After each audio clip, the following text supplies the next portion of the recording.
KPK geledah Balai Kota Ambon, sejumlah ruangan disegel.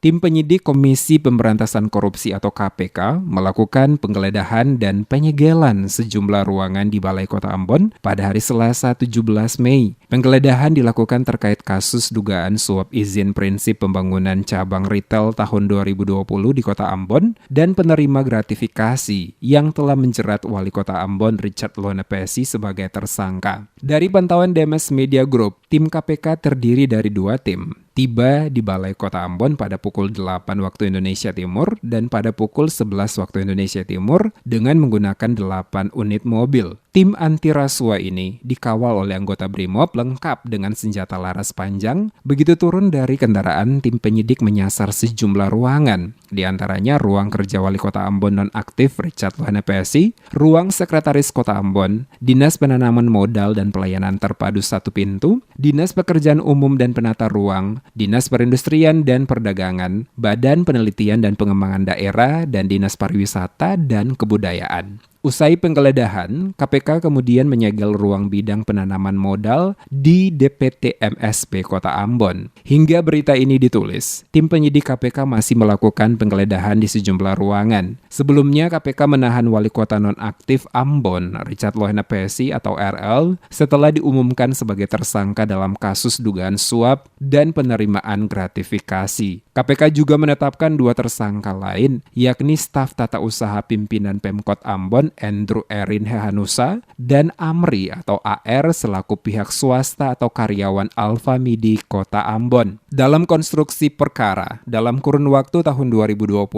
Richard yang menjabat sebagai Wali Kota Ambon periode 2017-2022 memiliki kewenangan. Salah satunya terkait pemberian persetujuan izin prinsip pembangunan cabang retail di Kota Ambon. KPK juga menduga adanya penyetoran uang senilai 500 juta rupiah dari AR kepada Wali Kota Richard Lonepesi. Uang setoran tersebut diduga sebagai suap dalam persetujuan prinsip pembangunan 20 gerai AM di Kota Ambon.